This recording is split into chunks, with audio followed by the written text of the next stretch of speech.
Hey again YouTube, Nutjob with a Machete back with another knife review for you. We're continuing with the, well, I've been calling them SR knives or Lion's knives.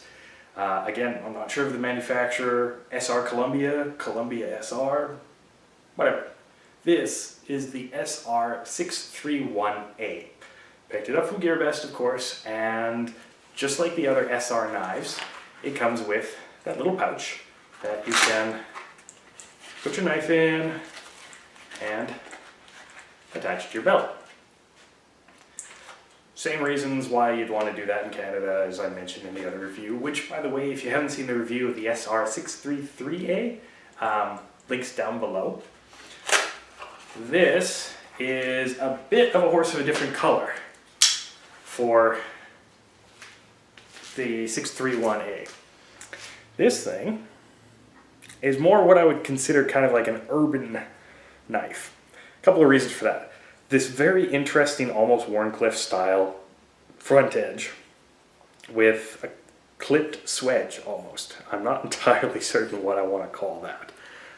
But it's trimmed down.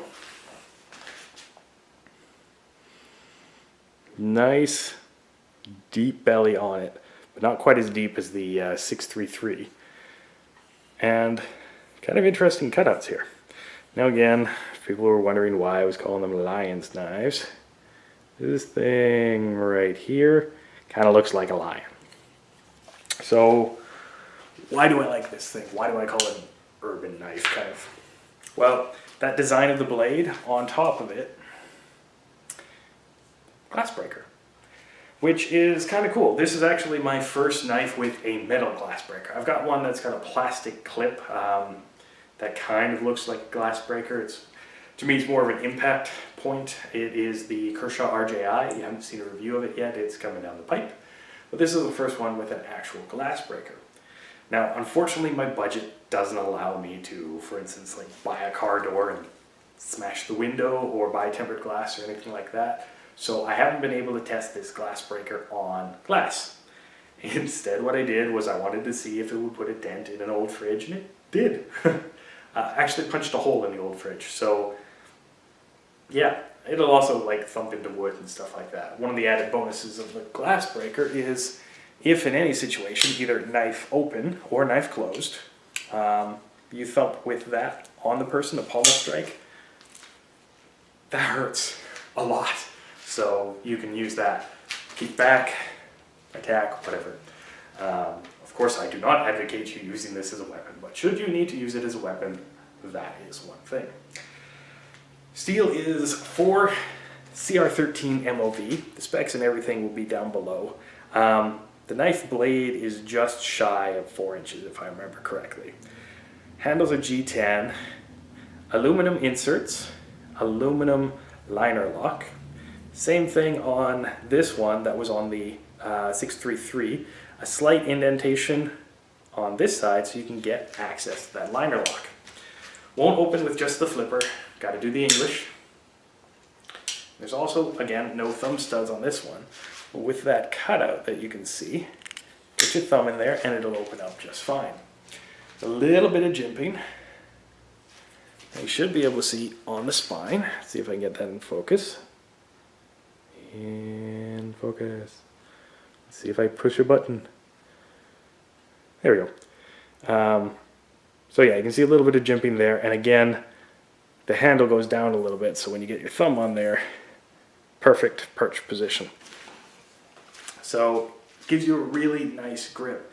Now, one of the things that they did on this one, let's come in closer again, guys, is you can see kind of almost the wood grain micarta style look of these G10 handles. Really comfortable in the hand. What I'm liking about these SR knives is the flipper position gives you a nice spot for your finger to rest. You can lock it in, put your thumb on the jimping, it's locked in position, and I'm also not that worried about my hand sliding forward up to, you know, almost the mini choil and cutting open on the blade. Why would I be worried about cutting it open on the blade? Meat test. Let's go to that, show you why, and then we'll come right back.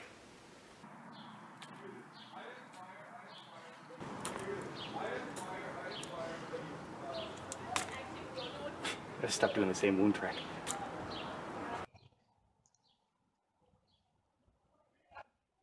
Nice, deep wound track for such a chopper style blade. Yeah, I mean, I didn't think this thing was going to be as aggressive of a cutter, that chop, as it was.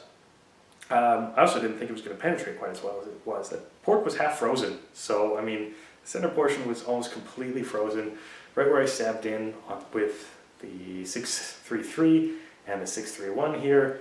Both of those were frozen, and both of them went in just fine. Now, I didn't use the glass breaker on that meat because honestly, you might have seen an indentation, maybe discoloration on the pork, so yeah, there's no point. But, folk, really deep cut. Did a few more tests with it, just a little bit of light carving and all of that stuff, just to see if it could do that. And of course, after my tests, I like to show how well the blade held up. 4CR13 MOV, like I said.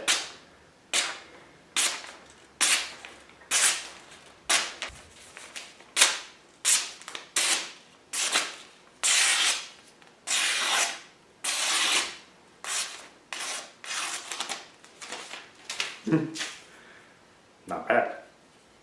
I mean, this knife is actually pretty cool. Isn't a hell of a lot I can say about it. I mean, it's a big flipper. Again, you got to use the English soap, but it's also an inexpensive flipper. For everything that you get, I mean, like I said, specs and all that are below, but you get a decent stainless steel, not fantastic, but a decent stainless steel, hardened fairly well, a really comfortable handle, the added bonus of a glass breaker, plus it's got this fairly deep pocket clip, and given the size of the knife, you do need a bit of a deep pocket clip. When this is in your pocket, you do kind of feel that nub occasionally pressing, but if you want, you can put a lanyard through this teeny tiny little lanyard hole, which I didn't show on the 3.3, I just realized. But the reason I like these so much, they're really inexpensive. Yes, they're made in China, but this was $15.35 Canadian. It's gotta be like, what, 10 bucks, 12 bucks American? Shipping is really cheap and all that stuff. Link down below if you wanted to pick one up. But I mean, game almost perfectly centered. I've kind of been fiddling with this one. This one did come across Canada too, and I tested it out. Not in Manitoba, I tested this one out in Saskatchewan, and held up really well. I really do like it. There's really not anything else I can add. Great knife, really big. If you got little hands, this is going to be a little bit too big for your hands. Performs really well, has a couple of added bonuses, the pouch, the glass breaker, all of that stuff. And there's not really anything else I can add, so instead, I'm going to thank you for watching this video. If you like videos like this, feel free to click like, feel free to subscribe for more videos like this in the future, and as always, feel free to share the video as much as you want. Okay, I look crazy there, admittedly. Until next time, guys, I'm Nutjob with a Machete. Oh look, it's Dan Alessi. I dropped that. Stay sharp. Why the hell am I holding the photo in front of me? Oh well.